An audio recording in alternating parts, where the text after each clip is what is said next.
Yes. I will make the introductions and then I will reach Okay. out. Okay. Yeah. So Paresh sir will start basically. Started? Over to you, Paresh sir. Hello and welcome to another episode of In Conversation with. In Conversation with is a management series by CASI Global New York, where we invite senior professionals from across the world in search of executable advice. My name is Paresh and I'm a member of the board of directors at CASI in New York. We are the world's largest platform for sustainability with a presence across 52 countries. We also run a very large volunteering platform with a reach of over 3 million volunteers. So today's seminar on CSR and sustainability promises to be very interesting. We have two guests, two speakers. One is Dimitri from Uzbekistan, and then we have Abhishek ji from India. Dimitri is the head of strategy for a stock exchange. Abhishek ji works for the Ministry of Chemicals and Fertilizers, Government of India. So, welcome to the show, everyone. Now, before we start, I have a question. Anyone can answer it. Abhishek ji, Dimitri, feel free to answer it. Please give me a short answer. Then we move on with the presentations.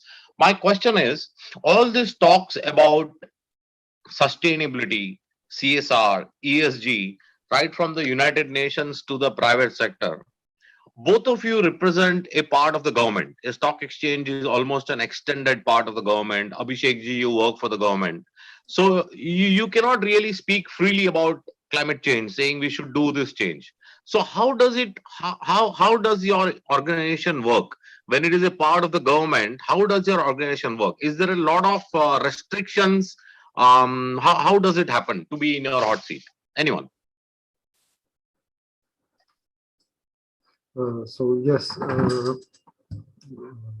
what you said I think was right, because especially when it comes to our stock exchange, 50% plus one share is owned by the government. So yes, I can easily say that we operate in a field that is half government, right?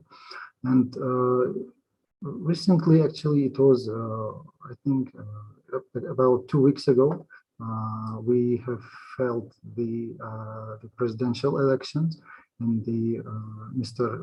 Shavkat Mirziyoyev, he won the elections, and he had 10 directions for his future presidentship, and one of them was exactly about the climate change, and he put this in one of the main direction of the country development. And in this regard, we try to take it really seriously, especially that we have also recently had some kind of a sandstorm, and it really hit all the people that we might lose, our nature. We should keep it. We should make more decision-driven actions when it comes to nature. And on the stock exchange, we also we try to promote those companies who operate with the ESG direction.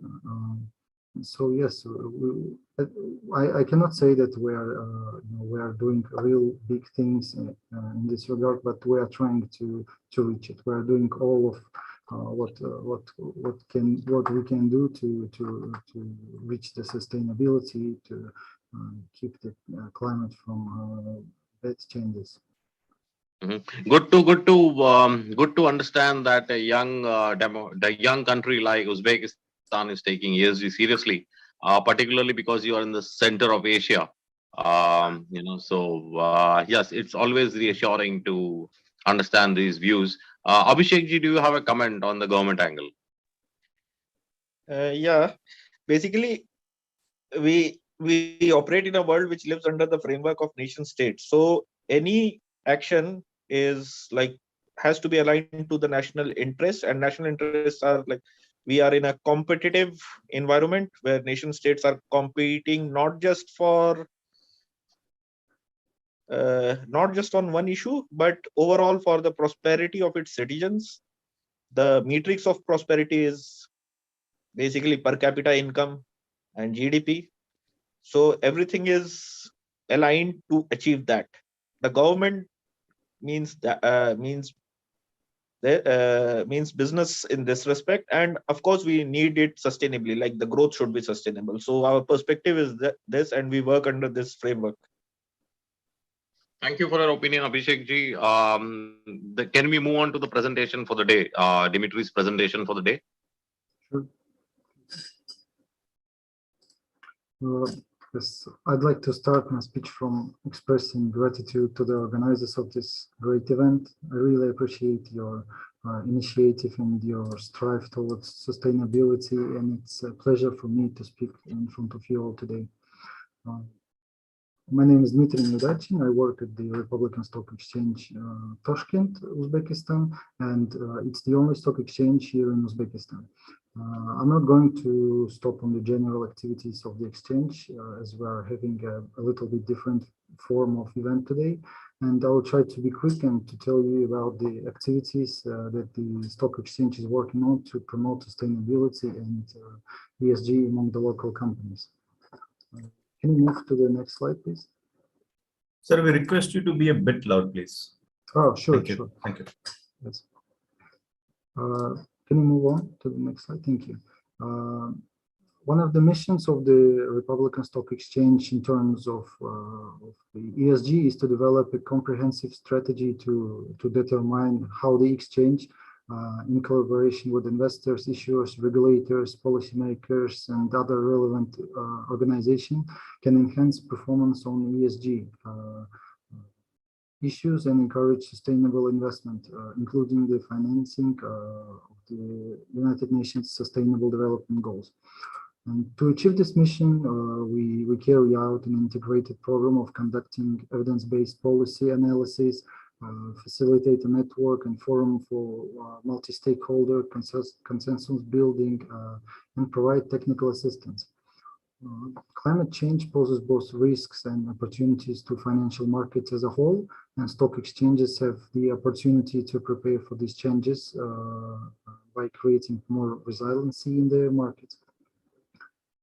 The financial impacts related to climate have led investors and policymakers and financial services providers to request additional data from issuers to effectively assess risks and to price them in the market. Green finance products have already been introduced in several markets, and they seem to have real tremendous growth. And with green bonds and green equity indices outperforming their non-green benchmarks. And in this regard, stock exchanges are uniquely positioned to advance climate resiliency in the market. And for this, we have a series of tools to promote it. Can you move on to the next slide, please? Thank you. And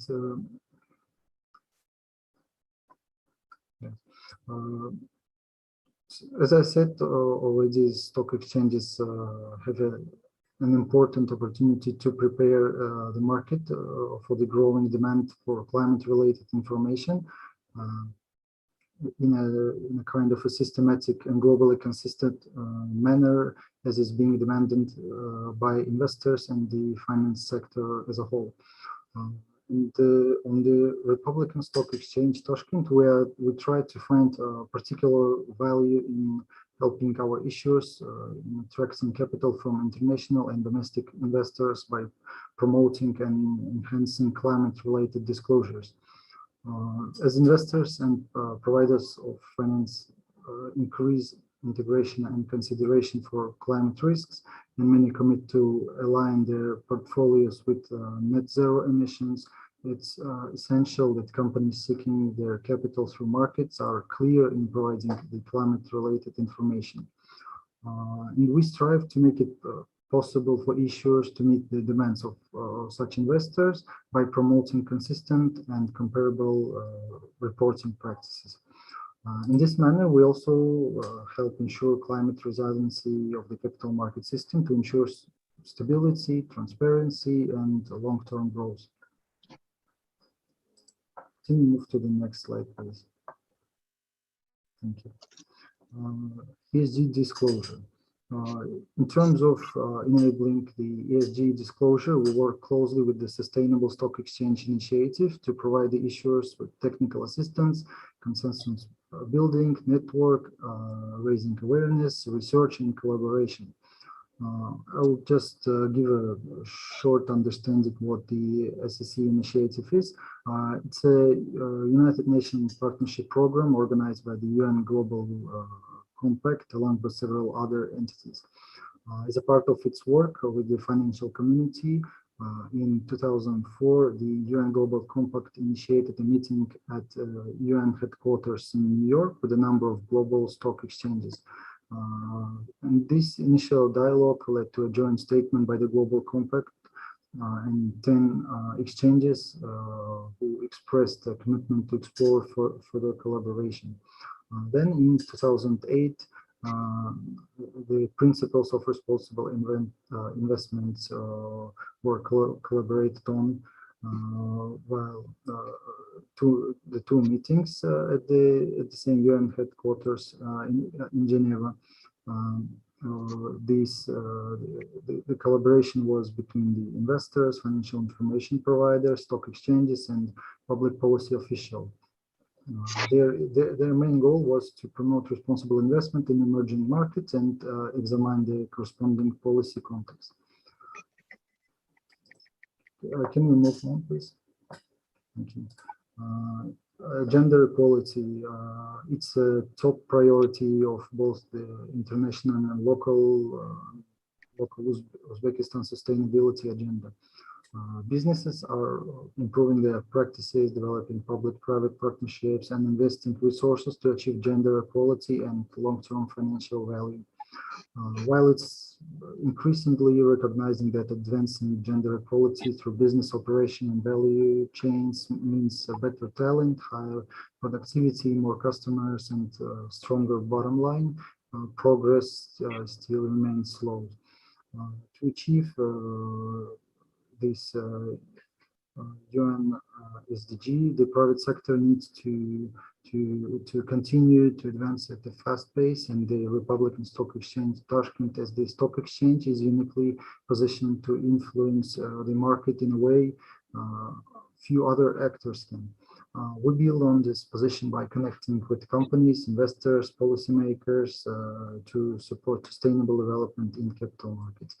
And in this regard, the Republican Stock Exchange doesn't only take measure to promote gender equality issue as the stock exchange, but also as a joint stock company itself. We have adopted the regulation on gender equality, and in the framework of this document, we have already achieved pretty good results. In quite a short term of 2 years, we have changed the gender structure of employees from 85% men and 15% women to 55% men and 45% women. So it's basically like we're almost equal already. And can we move on, please? Thank you. Yes, small and medium enterprises growth. The companies listed on the stock exchange come from all sectors of economy, services, manufacturing, mining, and IT, and others. And basically, they generate revenues that pay salaries, buy goods and services from other companies. They pay taxes, return dividends to shareholders, etc. They're significant employers. The World Federation of Exchanges estimates suggests that the 24,000 companies across 26 or 55 its World Federation of Exchanges members. These companies employ over 127 million people. And on the Republican Stock Exchange Tashkent, we use two primary mechanisms to contribute to the development of the SME growth. The first one is mobilizing resources, which are both domestic and foreign portfolio flows for sustainable economic growth and development. And in addition to the core financing function of exchanges. We're improving SME access to finance through the dedicated markets. The second mechanism is promoting good governance in business practices. We do so through promotion of greater disclosure from the listed companies, including ESG disclosure. The ability of exchanges to perform these roles is dependent. However, on the existence of an enabling environment comprising relevant policy, processes, and institutional structures. When it comes to ESG disclosure, we have worked with the SSE initiative to prepare primary guideline for companies to operate both effectively and taking into account the ESG mechanisms. Thank you. Yeah, so thank you very much for that, Dimitri. That was a very exciting presentation, actually. Thank you. Given my point of view, as a young country, you are doing so many things. Are you also encouraging SMEs to move towards sustainability? Sure. Yes. It may, from the primary point of view, it may seem that when the SMEs are when they have to comply with the ESG requirements, it may seem that it could be a little bit hard for them. But at the same time, they when they contribute to the ESG, they acquire new sources of financing. Mm-hmm. A lot of investors. I think it's a kind of surprising that especially on the emerging markets when our investors are still young. Let's say we have faced already some in the very recent times when the era of the Soviet Union ended, a lot of people were left with the bonds that are useless. They are nothing. But still after that, the people, they learned that both investors and companies learned that capital markets can bring financing for companies, and capital markets can bring profits to investors. And the ESG in this context, it's a unique opportunity for a company to attract the financing from those investors who support ESG. Oh, that is excellent. I must personally congratulate you and your government, to take a very holistic view from a stock exchange, because most stock exchanges work only on the market cap. Their job ends when the market cap increases of the large companies, and then they are happy. They do a lot of PR saying this is our market cap. So, and we interact with a lot of stock exchanges from across the world. You're one of the first people who represents a stock exchange and talks about ESG at SME, whereas they are not contributing to the market cap, and you still care about them. So that's a very holistic view to take, from the government or a stock exchange perspective. So that is a commendable job done, Dimitri. Yeah. So thank you for your opinion on that. Abhishek ji, please tell us your opinion from the forest point of view. You are now into chemicals and fertilizers, but previously you were into forests. And you have this feel of the forest department. So please tell us from a forest point of view, what does the government think? What does the government feel? How do government operates, on forest departments? How does it happen really? What is the perspective of the department? Please share your thoughts, sir. Yeah, thank you, Paresh ji. the forest management in India started with the British.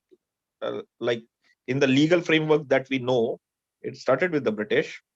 Their major agenda was to use forests for shipbuilding, forest resources for shipbuilding. So that's how Indian forests started to get managed. They got good timber out of India, and they also mined coal. And so forests were responsible or contribute at that time. I won't go much into that, but we have we deserve a lot of credit for the industrial revolution because of the primary materials that we provided from Indian forests. And at that time, a lot of our forests were virgin forests which had not been exploited. Remember that our population was like around 10 to 12 crores in the entire subcontinent when the Britishers came. Right now we are 120 to 130. So the kind of forest that we had, the kind of untapped resources which we had, and the most of the resources you would find within the forest, which is required for industrial development. So that was the perspective, that forest resources were under the strict control of a government, national government. That and it was not exactly a national government. It was a government which we were a colony of the British. So most of the things, policies and laws were made with regard to having a centralized control over the resources. Nine, After independence, 1952, we had a forest policy which which reflected the thinkings of that time, that forests had to be managed in national interest. Forests were national resources, and the first charge out of those resources would be for for the nation. Uh, so so we managed forest for the in the interest of the development of people materially. In terms of we opened a lot of mines in forest, and it was required. After independence, we were short of electricity, we were short of lot of capital goods, and state took the lead in establishing these industries. And mind you, all the resources for development comes from forest. Like even the chip that you have within your phone to the building that you sit in, most of the resources from stones to minerals all comes from forest. So who has that control and the final say over forest, and under what are the policies, has evolved since independence. And in 98, we had another forest policy whereby it was and balanced against the larger national. It could not be that a Coal India would go and open a mine anywhere, or NMDC would go and open a mine anywhere, roughshooting over anything. So lot of a lot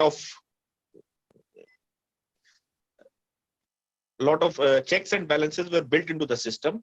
And before that, in 1980, due to the efforts of Mrs. Gandhi, and after the 1972 Stockholm Conference, we had a slew of laws which made the diversion of forest very well regulated, I would say. And it could only be diverted if it was like an out and out absolute necessity, with the concurrence of both state and central governments. It wasn't before 1980. It was very easy to divert forest lands for developmental purposes. Developmental means industrial and housing purposes. After 1988, we have been facing a big challenge. After the 90s, basically after the 90s, we have been facing a big challenge, whether conservation is a requirement. Productive use of forest is also a requirement, because we have to cater to the aspirations of 130 crores people, as well as to also answer this debate that who really owns these natural resources, who is really the owner. So this debate, this is the third point, that who actually owns the forests of India, has been a intervention which is homegrown, and the narrative has also come from outside. It is one of the challenges that we as a nation have to address, that our governance should address the concerns of our people, and at the same time the aspirations of the people of India have also increased manifold. Like, we would remember that in early 90s and in the 80s and 90s, villages did not have electricity. Lots of Kasbah towns or the small towns did not have good electricity, which led to loss of manufacturing, basically loss of wealth. The government now is going full throttle. The government now is going full throttle in trying to provide electricity to all. In that respect, coal mining has become a very important challenge in the sense that we have to shift to the renewables in the foreseeable future. But we have so much of coal, and our capacity is so much given to coal, that it is already into coal so much that we have to use it for the next 10, 15 years. That's what at least the government says.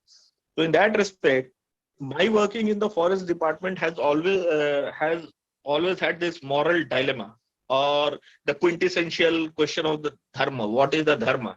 That whether I should side more with the conservation or side more with with the thought that forest should be managed for the speedy growth of in country, especially when we consider the dynamics around our country, that we have to compete with our neighbor, the big neighbor that we have, and not just in one aspect. We have to compete in many aspects. Like in my present working, I've realized that industry in India faces a huge challenge of high costs of utilities in India. And all said and done, if the utilities cost is high, people are going to buy things which are cheap. So balancing this in India has been a huge challenge. My take on this would be that unless we as a globe unite and have a clear-cut policy, so that people are not able to take advantage of lax labor laws, lax environmental laws for manufacturing, most of the efforts will gets dissipated, because ultimately it's the winning industry which takes it all. So the laws that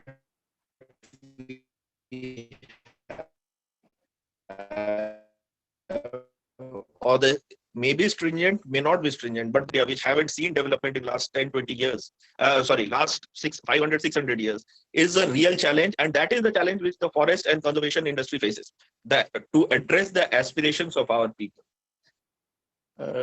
I believe that our government, since we are a democratic country, so we do respond to popular pressure. Hence, a strong movement for protection of nature and having responsible policies is required. Government is also moving in that direction. It's trying to free up a lot of private lands for timber growth of timber, because we require timber also. We are an importer of timber also, which is a sad state of affairs, but it is a reality. So the central government has come up with a policy which would free up felling of trees if you grow it for commercial purposes, which is a much better environmental prospect than using goods made of steel or plastic. And that's the recent policy, and that's the way government is like trying to have a situation where we have lots of forest resources also, like wood products. At the same time, it's easier for people to harvest it and invest and harvest it also. So that's the approach of government. And with respect to coal and mining, it is a guarded approach. guarded in the sense that we do due diligence before diverting land for coal. The other minerals are not that big a priority right now. As far as I know, in my working, I have like handled lots of files for forest diversion, and the most important files are for coal. And coal is the requirement of India because of our growing energy demands and demand for growth. So the government has been doing due diligence, but it has to be balanced against a need to compete with China. And the second thing is with the aspirations of our people to grow, we have to balance it against that. So that's how the forest department is positioned. It's the custodian of all natural resources, like from stone to carbonum to rare earth minerals. You will find it there, and it has to be used as per like what's the sutra, like Mahatma Gandhi's sutra, that when we work for the last man. So what's the sutra? The sutra right now is development of India and its people. So we work under that sutra. Thank you. That is how I see my department, or the forest department, placed in the global perspective. Thank you. Thank you very much, Abhishek ji, for your thoughts. Yes, we understand that it's a dichotomy. Preserving forests, while at the same time 1.5 billion people in the country needing the resources of the forests. So yes, it's a cutting. It's a double-edged kind of a job. So tell us, when we typically look at, when citizens or corporates look at forest department, we feel the number one priority of the forest department is to protect and conserve forests. And somewhere we also understand that allocating resources from the forest is also done by this department, right? So is it done on an annual basis? Does the government usually have a 5-year plan on what are the resources we'll use from the forest? How is the call really taken? Is it a demand supply, or is it a government decision?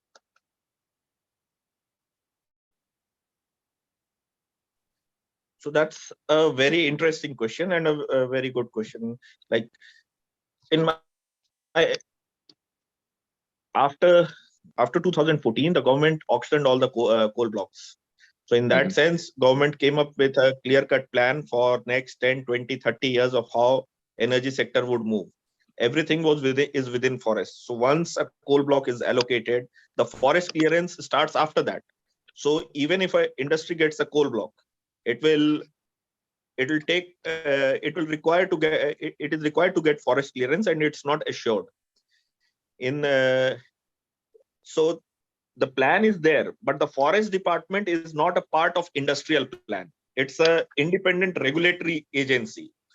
So hence a plan is there for development, but forest department as such is not a part of that group. You can call it a SEBI of the natural resources. It's like the regulator of the natural resources, how to use it.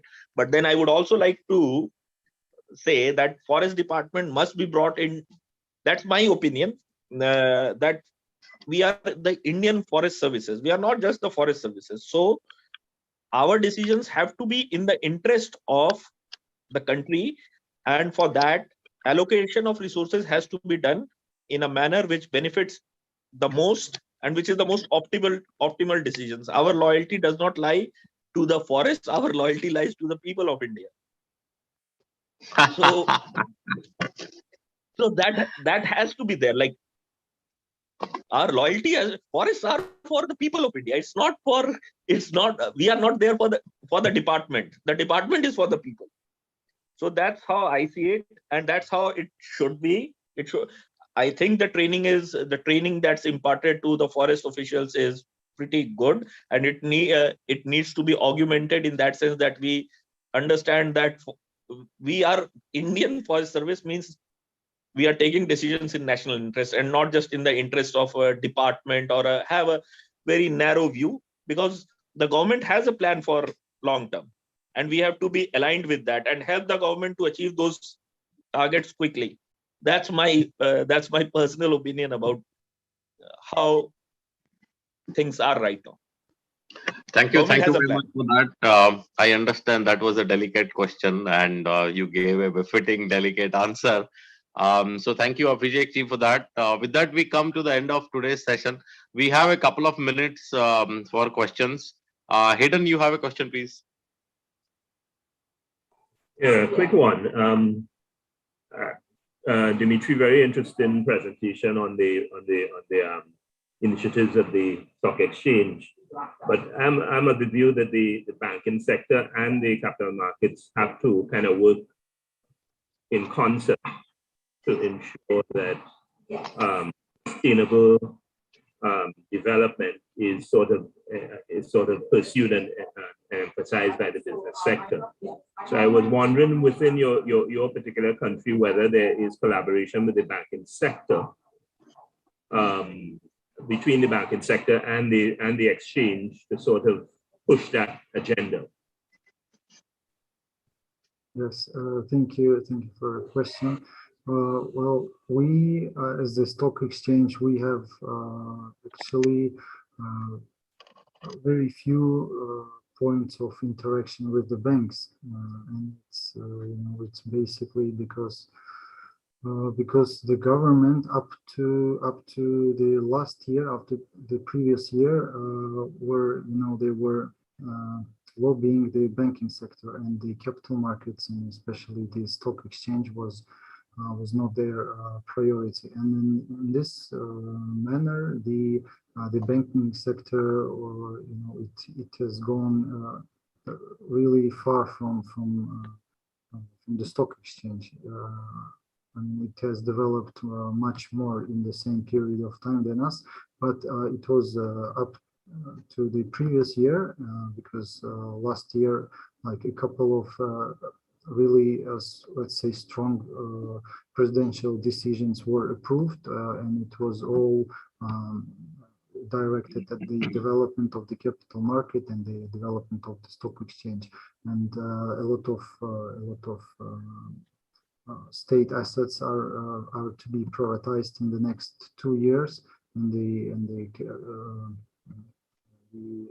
market cap should increase 10 times comparing to this year. And in this context, we have very few, the common ground for the banking sector and the stock exchange is not that big. We interact with them in terms of commercial collaboration, opening both when the clients open the bank account, some of the banks with whom we cooperate, they open also the investment accounts, and this is basically the main interaction between us and the banking sector. And when it comes to ESG, we don't actually have it right now, but we are working on finding the best solution to motivate the issuers, the companies who are listed on the stock exchange to promote the ESG compliance, both from our side and from the banking side. Thank you, Dimitri, for that. One more question, Dimitri. How easy or difficult is it to get companies listed on the bourses at Uzbekistan? Are a lot of companies, happy to list? Is it a struggle? How does it really work in Uzbekistan? We have we have two listing categories now, which is premium and standard. So as the name suggests, the standard is it's more it's much easier to be listed on the standard category than in the premium. And for those companies who are still young, who are still they are seeking for financing, and they might get refuses from the banking sector. We are introducing a new listing category from the next year, from the 1st January of 2022. This is called the transit category, and for this category, it's a kind of a, buffering zone for those companies who are listed in the standard category. When they don't comply with the requirements for being listed, they are supposed to be delisted. But not in order not to allow them, not even not to allow, not to put them in a corner in a situation where they have to be delisted, we give them a chance to change something in their, for example, corporate governance or something else, and we will put them in the transit category for 6 months. It's a buffering zone. If the company starts to comply with the requirements again during this 6 months, they are going to be put back in the standard or maybe even premium category. And this category is also designed for those companies who are still young. They don't comply with the standard category, and they can be listed in the transit category, and to bring their situation into in the required ones. And for example, they can do an IPO for an increased free float and etc. We try to help those companies. Interesting. So, do you also allow foreign companies to list on the exchange, or is it just local companies which can list? For now, it's local companies only because of some gaps in the law, in the regulation, and but in 2 weeks' time, we're having a big event called Banking Financial Forum, and for the countries of the CIS, the post-Soviet countries, and in the framework of this event, where we are signing the memorandum of cooperation with the Moscow exchange, and the main idea of this memorandum is that they will help us to attract foreign securities to the local market, because it's it's one of our directions in the strategy for the midterm, because I can say that comparing to other emerging markets, I'm not saying it to promote our market. I'm just saying that comparing to the neighbors, our companies are like a cake, not the cake, the fruit on the cake, because yes. For example, during the last months, during the last year, 2 blue chips, the securities who are most liquid, they are most trusted by the investors.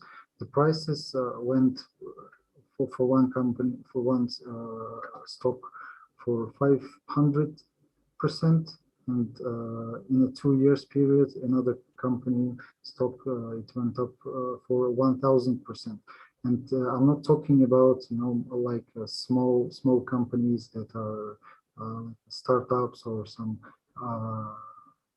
IT company that tend to gain such growth in other countries. I'm talking about real big companies that are the sectoral forming companies, the town forming companies. And, Interesting, very interesting, Dimitri. Let's take it offline. I will definitely want to work with your exchange on a few things that we are doing at CASI. We are also promoting ethics, training of ethics, corporate governance at a lot of places. So I would like to examine if we can find a place where we work together. But let's take it offline. Thank you very much. It has been an absolute delight to look at your presentation. And it was amazing to see so many nice things that a young country like Uzbek is doing in terms of the stock exchange. So thank you very much for being here today, sir. Thank you, Abhishek ji. Thank you, Hayden. I thank all our viewers.